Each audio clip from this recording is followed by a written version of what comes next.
बहुत पुराने जमाने की बात है, जब गांवों में मिट्टी की खुशबू और लोगों के दिलों में सच्चाई एक साथ धड़कती थी। उन्हीं दिनों एक छोटा सा गांव था, सहरकुंडी। यह गांव अपनी सादगी, मेहनतकश लोगों और चारों ओर फैले हरे भरे खेतों के लिए मशहूर था। इस गांव में रहता था एक नौजवान लड़का, शेख शिली। उम्र करीब 20-22 साल, लेकिन दिल साफ, अक्ल तेज और हिम्मत आसमान जैसी ऊंची।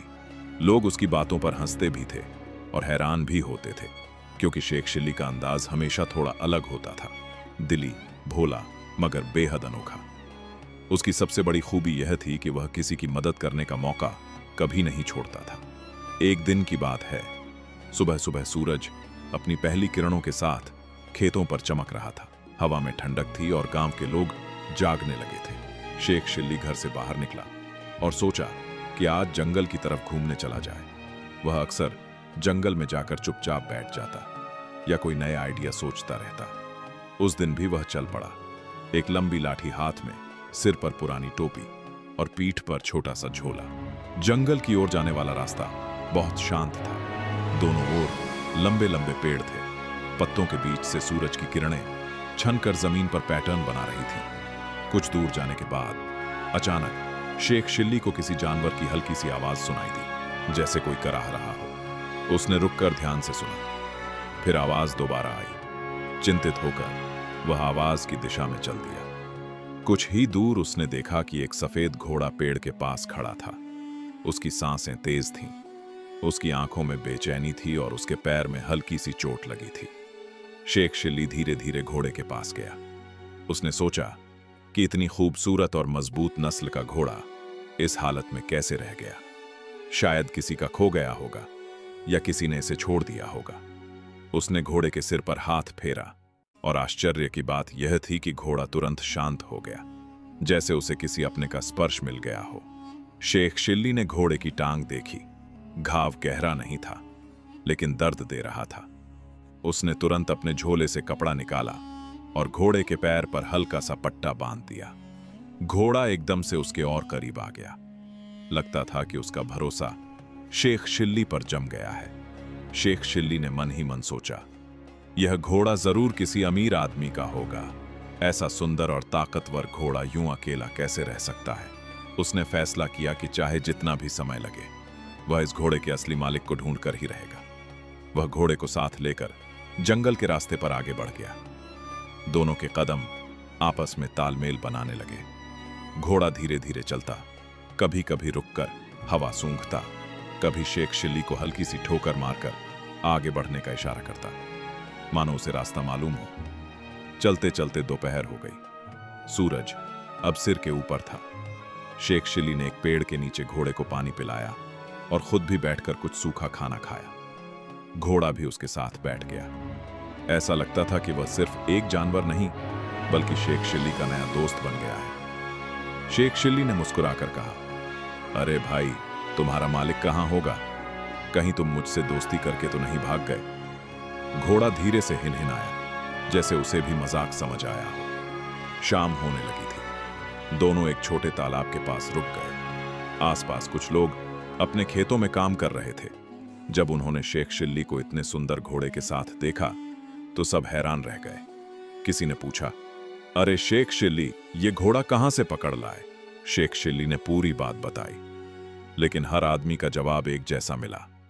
किसी ने इस घोड़े को पहले कभी नहीं देखा था। इससे शेख शिल्ली की चिंता बढ़ गई। क्या सच में इसका कोई मालिक नहीं? क्या यह सच में अकेला भटक गया है? लेकिन वह हार मानने वाला नहीं था। रात होने पर वह तालाब के पास घोड़े को बांधकर सो गया। घोड़ा भी उसके पास लेट गया, जैसे दोनों एक दूसरे की हिफाजत कर रहे हों। अगली सुबह शेख शिल्ली और घोड़ा फिर निकल पड़े। जंगल अब खत्म हो रहा था और सामने पहाड़ों का इलाका शुरू हो रहा था। दूर दूर तक सूखे पत्तों की खुशबू और ठंडी हवा फैली थी। रास्ता कठिन था, कभी पत्थरीला, कभी ढलान वाला, लेकिन घोड़ा पूरे धैर्य से चलता रहा। कई बार जब रास्ता फिसलन भरा होता तो घोड़ा अपनी गर्दन आगे करके शेख शिल्ली को संभालने जैसा इशारा करता। कई दिनों तक सफर चलता रहा। गांव, जंगल, पहाड़, नदी, सब कुछ पीछे छूटता गया। शेख शिल्ली को अब उस घोड़े से गहरी लगाव हो गया था। वो समझ गया था कि इंसानों की तरह जानवर भी दिल रखते हैं, दर्द महसूस करते हैं और भरोसा जताते हैं। एक दिन वे एक पहाड़ी कस्बे में पहुंचे।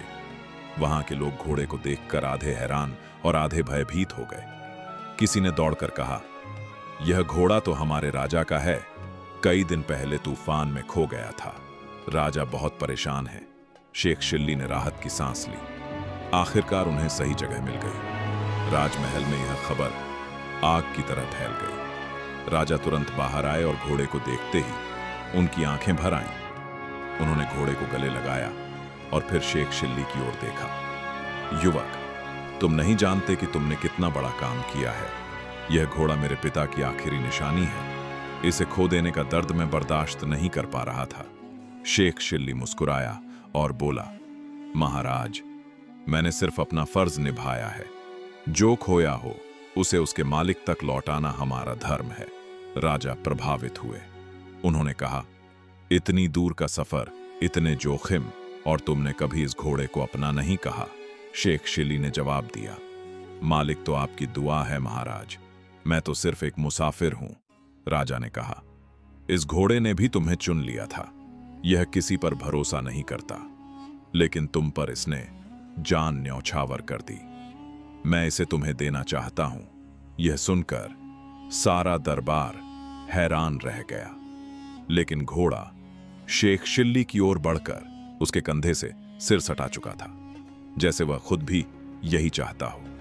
शेख शिल्ली ने पहले इनकार किया, लेकिन राजा ने कहा, जिस इंसान ने सच्चाई, दया और दोस्ती का फर्ज निभाया हो, वह ऐसे तोहफे के काबिल जरूर होता है। आखिरकार शेख शिल्ली ने घोड़े का नाम रखा सफेद बादशाह। दोनों गांव लौटे तो लोगों ने तालियां बजाकर स्वागत किया। अब शेख शिल्ली और उसका घोड़ा गांव की शान बन गए। वह रोज नए यात्रियों की मदद करता, लोगों की परेशानी सुनता और सफेद बादशाह उसके साथ हर राह में खड़ा रहता। कहते हैं कि इंसान और जानवर के बीच जो रिश्ता दिल से बनता है, वह किसी समझौते से नहीं बन सकता। और शेख शिल्ली ने यह साबित कर दिया था कि नेकी, भलाई और सच्चाई कभी बेकार नहीं जाती। आज भी लोग यह कहानी सुनाते हैं कि अगर दिल साफ हो, नीयत सच्ची हो, तो रास्ते खुद ब खुद आसान हो जाते हैं। और इंसान चाहे जितना भी अकेला हो, उसके साथ चलने वाला एक सच्चा साथी कहीं ना कहीं जरूर पैदा होता है।